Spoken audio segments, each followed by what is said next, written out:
Real estate agents, not sure if you're aware of this, but your commissions are under attack. There's currently a class action lawsuit that could spell the end for buyer agent commissions as we know it. Or rather, the end of buyer agent commissions as it currently exists. In this video, I'm going to cover our plan of attack to make sure that we do not fall victim to this and how you can stay ahead of the curve as well.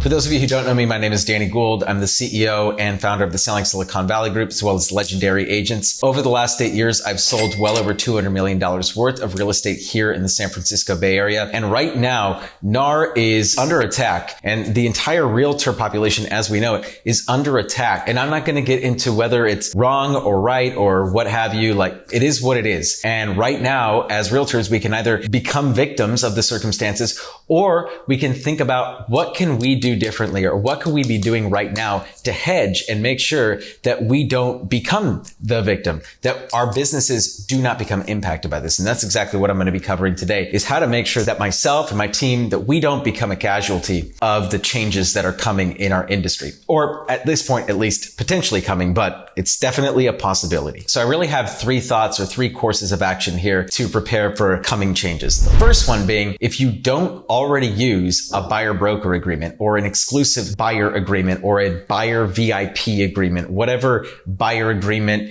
you choose to work with, because there's a lot of them out there. If you are not already using that, you should begin to hone your skills and begin to understand how to sell that to the client. Now, some of you watching this video, the idea of not working with a buyer broker could be a totally foreign concept to you, because I know that in parts of the country, it is very common to work with the buyer broker agreement. But I can tell you that here in the San Francisco Bay Area, it is very uncommon to work with the buyer broker agreement. And so most buyers are not being put into a situation where they need to sign something or need to sign an exclusive agreement with an agent, which can be a very jarring clash of ideologies. And this litigation is going to force, or could force, agents in areas where it is uncommon to have to adapt to the new standard. Because let's face it, if sellers are no longer going to be offering commission on the MLS or offering commission to buyers agents, which could be the result of this class action lawsuit, very real possibility that this happens. If this happens, then buyers agents, if we do not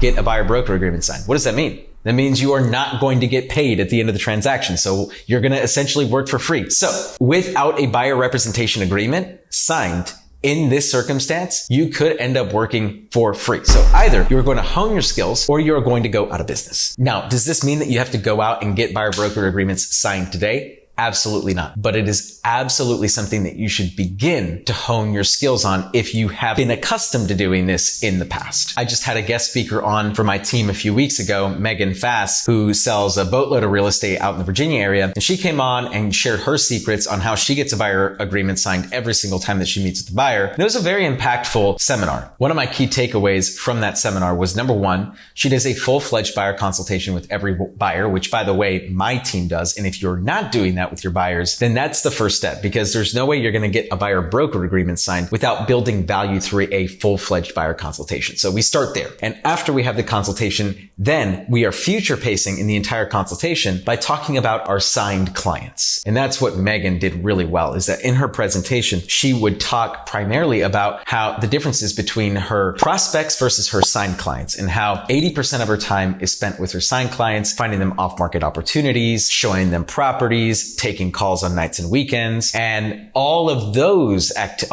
things are done specifically for her signed clients. Prospects, people who are not signed with her, don't get that kind of attention and don't get that extra added service. So a really strong buyer presentation with those types of NLP linguistics patterns where you're future pacing and really setting the client up for the expectation that they're going to be asked to sign an agreement at the end of the consultation can go a long way in terms of securing the buyer broker being signed by the client. All right. So my second thought on how to hedge for this is really asking yourself, what is your USP? What is your unique selling proposition? If you are going to ask a buyer to sign an exclusive agreement with you, you have to bring more value than just being able to open doors, which, let's face it, that's what most agents do. They sign up for these websites like Zillow and they're just glorified door openers, and they're praying that one of those clients decides to buy that house. There's no skill there. There's no true value in that relationship. You're just facilitating something that a robot's going to eventually be able to do. So what is your unique selling proposition? I would encourage you to think about that. I can tell you for SSV, my team, we have 2 unique selling propositions for buyers specifically. The first USP being our off-market triple play, which is how we sell our value as an agent, being able to find off-market opportunities for them. And we also talk about the different exclusive agent networks that we belong to, where we can find off-market opportunities for them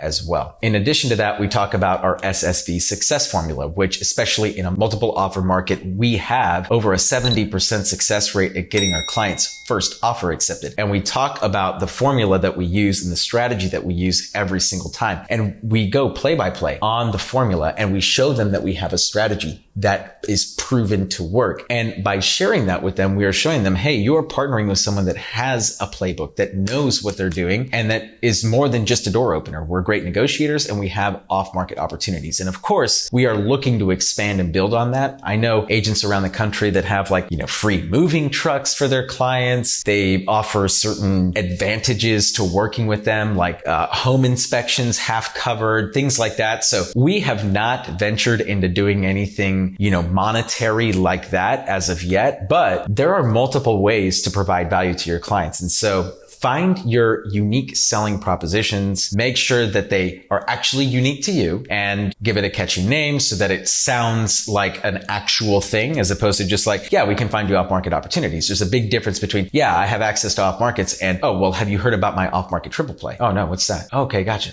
Yeah, so the name goes a long way in differentiating yourself from the competition. It might be close to or practically the same thing, but if you can give it a unique name, that goes a long way in terms of creating that unique selling proposition vibe.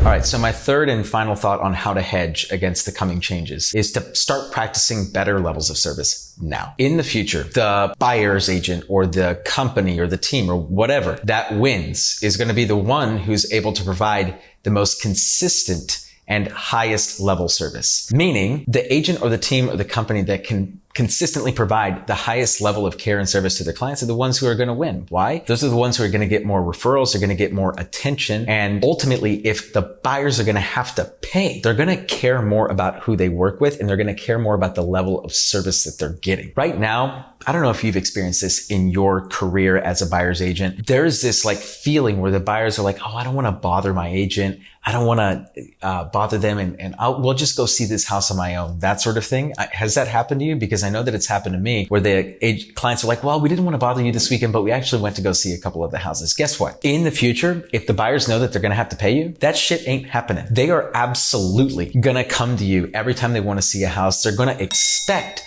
a higher degree of care because they know that they're the ones that are going to have to pay out of pocket for your service. And so because the expectations are higher, you're going to have to deliver. And if you don't start practicing and doing that shit now, you're going to lose. I've told all of the agents on my team, all of the showing partners on my team, when you go show a property for the very first time, you're showing up with Starbucks, and you're going to make sure that they feel super well taken care of, because that is the kind of service that people are going to start expecting for $15, $20, $25, $30, $40, $50, $60, $75,000 commission. It's not going to be as easy as it was before, and it certainly won't be as low of an expectation environment, if you will, in the future when it comes to the relationship between you and your buyers. The days of the buyers no longer feeling like they don't want to bother you, that sort of thing, that ship is going to sail. So that's how we're preparing, and those are my thoughts on how you can prepare as well for the potential coming changes here in our industry.